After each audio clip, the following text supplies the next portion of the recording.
করে নাও। বিশর ডাক দিয়া বলে মা, বলে দাও গো মা এই কাগজের টুকরোর মধ্যে কি লেখা রয়েছে? বিশরের মা ডাক দিয়া বলে বিশর এই কাগজটা তুই কোথায় পেলি? বিশর এবার জবাব দেয় আমি রাস্তা দিয়ে কুড়ে এনেছি। বিশরের মা ডাক দিয়া বলে বিশর এই কাগজের টুকরোর মধ্যে এমন এক রবের নাম লেখা রয়েছে রে বিশর। এই রবের হাতে তোর আর আমার কুদরতি হাতে তোর আর আমার জীবন। আল্লাহর পয়গাম্বর আল্লাহ পাক রব্বুল আলামিনের বান্দা বিশর এবার ডাক দিয়া বলে বড় মা এই কাগজের টুকরোর মধ্যে কি লেখা রয়েছে? বিশরের মা ডাক দিয়া বলে বিশর এই কাগজের টুকরোর মধ্যে লেখা রয়েছে ওই প্রভুর নাম যার কুদরতি হাতের মধ্যে তোর জীবন আর আমার জীবন রয়েছে। বিশর বলে তাড়াতাড়ি পড়ে শোনাও। বিশরের মা ডাক দিয়া বলে এই কাগজের টুকরোর মধ্যে লেখা রয়েছে বিসমিল্লাহির রহমানির রহিম। আল্লাহ পাক রব্বুল আলামিন এই সমস্ত হাতকে কবুল করেন, সকলে বলেন আমিন। সম্মানিত উপস্থিতি, লোকজন আইসা খালি এই পাশ দিয়ে বৈশা যায়, এরকম পরিবেশটা নষ্ট হইতেছে। যারা আসতেছে বসতেছেন মেহরবানি করে পশ্চিমেও কিছু আইসেন। মানুষ তো পশ্চিম দিকে যাইতে অনেক আগ্রহী হয় নাকি কন? হ্যাঁ, টাকা হইলে মানুষ হজ করতে যায় না, উমরা করতে যায় না? এটা কোন দিক? পশ্চিম দিক। পশ্চিম দিকে যাইতে তো মানুষের খুব আগ্রহ মানুষের, কিন্তু আপনারা আইসে ওইদিকে বসে যান, একটু সাইজ বেস করে বসে লাগে তো নাকি কন? হ্যাঁ, এই মজলিসটা যদিও ছোট মনে হচ্ছে কিন্তু আল্লাহর কাছে কি এটি ছোট কম দামি মজলিস? কথা কোন কম দামি মজলিস? যারা এখানে আসছেন বসছেন, এই বসাটা এমন হতে পারে আল্লাহ পাক রব্বুল আলামিন কাল হাসরের ময়দানে এই বসাকে জরিয়া করে আমাকে আপনাকে নাজাতের ফাসলা করে দিতে পারেন। এটা আল্লাহর জন্য সম্ভব না অসম্ভব? জোরে কোন সম্ভব না অসম্ভব? সম্ভব। কারণ আল্লাহ যা চান তাই হয়। আল্লাহ যা চান তাই হয়। আল্লাহ একটা কাজ করেছেন, এটার জন্য কোনো জবাব দিতে লাগবো? কথা কোন জবাব দিতে লাগবো? আল্লাহ যে সরকার, তিনি কি কোনো নির্বাচিত সরকার? ভোটে নির্বাচিত হয়েছে? 5 বছর 10 বছর পরে ক্ষমতা চলে যাবে এমন কিছু? আল্লাহ ছিলেন, আল্লাহ আছেন, আল্লাহ থাকবেন। কোন ঠিক কিনা? আল্লাহ ছিলেন, আল্লাহ আছেন, আল্লাহ থাকবেন। আল্লাহর ক্ষমতা ছিল, আল্লাহর ক্ষমতা আছে, আল্লাহর ক্ষমতা থাকবে। দুনিয়ার মানুষের ক্ষমতা চলে যেতে পারে, দুনিয়ার মানুষ চলে যেতে পারে, তাম পৃথিবী ধ্বংস হয়ে যেতে পারে, কিন্তু আমার আল্লাহ, আমার রব যিনি ছিলেন ইতিপূর্বে, তিনি আছেন এখনো, তিনি ভবিষ্যতেও থাকবেন। সম্মানিত উপস্থিতি, সম্পর্ক কার সাথে লাগাইতে বলছি আমি? বলেন, কোরআনের সাথে। কোরআনের সাথে সম্পর্ক লাগাইলে মানুষ দামি হয়। আপনার সন্তান যদি কোরআনওয়ালা হয়ে যায়, আপনি নিজে কোরআনওয়ালা হতে পারেন নাই, আপনি নিজে হাফেজ হতে পারেন নাই, আপনি নিজে কোরআনের খেদমত করতে পারেন নাই, কিন্তু আপনার একটা সন্তানকে কোরআনওয়ালা বানাতে চান।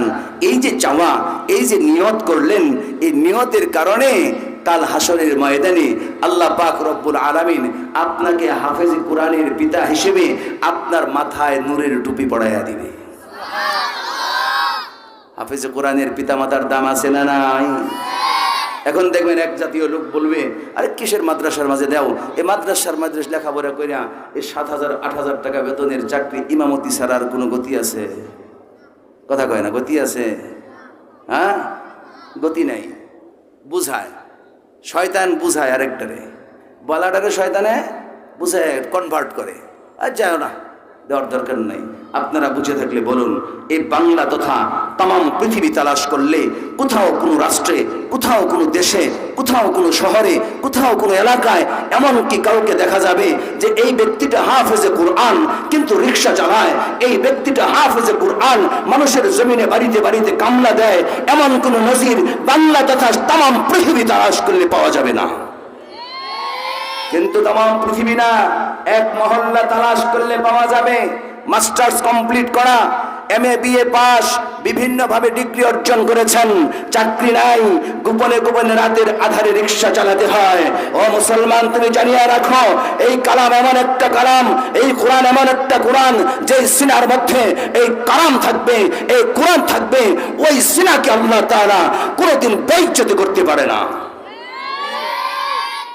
এজন্য কোরআনের প্রতি মহব্বত রাখবো তোমরা, জোরে কোন রাখবো তো।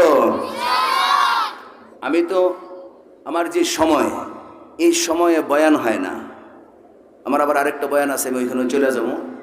আমার পরে অনেক বড় বড় ওলামায়ে কেরাম আছে আপনাদের এখানে, ইনশাআল্লাহ শেষ পর্যন্ত আখেরি মোনাজাত পর্যন্ত থাকবেন। শয়তানে কিন্তু একটু পরে পরে মিস কল দিব, মিস কল, শয়তানে কি দিব? মিস কল দিব। কারণ শয়তানের বাক্স আমাদের প্রত্যেকের কাছে একটা করে আছে। ওই দেখেন আমার সভাপতি সাহেব, আমি মনে মনে খুঁজতেছি, দেখছেন আমাদের চেয়ারম্যান সাহেব, আমার শ্রদ্ধাভাজন দাদা, উনিই আমার আগে ফোন করে কিন্তু দাওয়াত দিছেন। দেখেন মেহমান আসছে, মেজবানের খবর নাই, আপনি কই আনছেন দাওয়াত দামারে, আপনি বলাইছেন। সভাপতি সাহেব মঞ্চে আসুক, স্টেজে আসুক, আপনারা সকলে চান না? আমার পাশে না বসলে আমি যাবো 1 মিনিটের ভিতরে। একটা তাকবীর দেন, আমার সভাপতি সাহেব আসেন, দাদা আসেন, মঞ্জুরুল হক মোরল সাহেব। আমি ওনাকে তালাশ করতেছি কিন্তু পাচ্ছি না, আমি ডানে বামে তাকাই না তো, এই যে পাচ্ছি না। আসেন, নারে তাকবীর, নারে তাকবীর। সম্মানিত উপস্থিতি, আমি যে কথাটা আপনাদেরকে বোঝাতে চাচ্ছিলাম, আসার পূর্বে হুজুর আমাকে ফোন দিয়া বলছিলেন,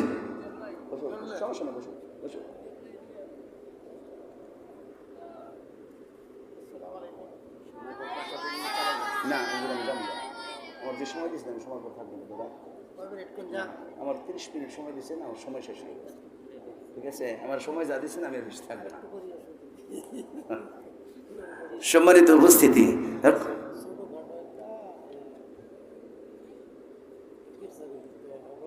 আচ্ছা আচ্ছা, সম্মানিত উপস্থিতি, এ কোরআনের সাথে সম্পর্ক করলে মানুষ দামি হয়ে যায়। ছোট্ট একটা ওয়াকিয়া বলে আমি শেষ করব। ওনাদের বক্তার আসার একটু লেট, বুঝছেন না, ফাও কামলা লাগায় না, ওই যে আপনি ওভার টাইম করে, ওভার টাইম আছে না, হ্যাঁ 30 মিনিট সময়ের পরে যেটা, এটা হচ্ছে আমার ওভার টাইম, ফাও কামলা দেওয়া আর কি। আপনার মনে কিছু নিন, এটা আমার নিজের এলাকা, আমার বাড়ি, তো একটু মজা করতেছি। সম্মানিত উপস্থিতি, কোরআনের সাথে যারা সম্পর্ক করেছে দুনিয়াতে তারাই দামি হয়েছে। ছোট্ট একটা ওয়াকিয়া বলি, আল্লাহর কালামকে যারা সম্মান করে, যে বিশরে হাফি রহমতুল্লাহি আলাই জামানার শ্রেষ্ঠ মদখুর ছিলেন। বিশরে হাফি রহমতুল্লাহি আলাই জামানার শ্রেষ্ঠ মদখুর ছিলেন। এই বিশরে হাফি মদ খাওয়ার পরে মাতাল অবস্থায় বাড়ি ফিরছেন, মাতাল অবস্থায় বাড়ি ফেরার পথে, রাস্তাঘাটে চলার পথে অনেক কাগজ পাই না আমরা, পড়ে থাকে অনেক কাগজ। যে আল্লাহ তো চান কাকে হেদায়েত কখন দিবেন, এটা আল্লাহই ভালো জানেন। কাকে হেদায়েত আল্লাহ কখন দিবেন, কাকে অন্ধকার থেকে আলোর পথে আনবেন, এটা দুনিয়ার কেউ জানে না, যিনি জানেন তিনি কে? আর একটু জোরে বলেন, কে? আল্লাহ। বিশরে হাফি পথ চলতে চলতে আসতেছিলেন, হঠাৎ করে তার সামনে একটা কাগজের টুকরো পড়ছে। দেখবেন লক্ষ্য করে, অনেক অশিক্ষিত মানুষও আছে, যদি কোনো কাগজ হাতে দেন পড়তে পারে না, সরায় এগুলা কিছুই শিখে নাই, কিন্তু যদি লেখাটা ইংরেজিতে থাকে দেখলে বলতে পারে এটা ইংলিশ। কথা কোন পারে কি পারে না? যদি আরবি থাকে, সে জীবনে দেখছে না, তারপরেও বলবে এটা আরবি। আল্লাহর বান্দা মিশরে হাফি রহমাতুল্লাহি আলাইহি যখন নাকি রাস্তা দিয়ে আসতেছিলেন, হঠাৎ করে বিশরে হাফি রহমাতুল্লাহি আলাইহির সামনে একটা কাগজের টুকরো পড়ে তাকে দেখতে পায়। আল্লাহর পয়গম্বর বিশরে হাফি রহমত, আল্লাহর বান্দা বিশরে হাফি রহমাতুল্লাহি আলাইহি ওই কাগজের টুকরোটা হাতে নিলেন। হাতে নেওয়ার পর যখন খুললেন, খুলিয়া দেখে আরবি হরফে কি লেখা, যেন কি লেখা তিনি পড়তে পারে না। আল্লাহর বান্দা বিশরে হাফি রহমাতুল্লাহি আলাইহি ওই কাগজের টুকরো খোলার পরে যখন তিনি দেখেন আরবি হরফে কি যেন লেখা, বিশরে তো পড়তে জানে না, পড়তে জানে না। এই কাগজের টুকরো লইয়া বিশর দৌড়ায় দৌড়ায় মায়ের কাছে চলে যায়, যাইয়া বলে, মা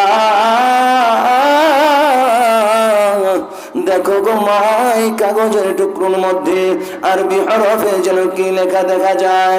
বিশরের মা আরবি হরফের কাগজের টুকরোটা হাতে লইয়া যখন নাকি তাকায় দেখে আরবি হরফে লেখা, এবার বিশরের মা ডাক দিয়া বলে, প্রভু গো, তুমি কি আমার বিশরকে কবুল করেছ? আমার বিশর জামানের একটা শ্রেষ্ঠ মজকুর, তার হাতে আরবি হরফে লেখা এই কাগজটা কেমনে আসলো আল্লাহ? তুমি যদি না উঠায় দিতা তাহলে সেটা আসতে পারতো না।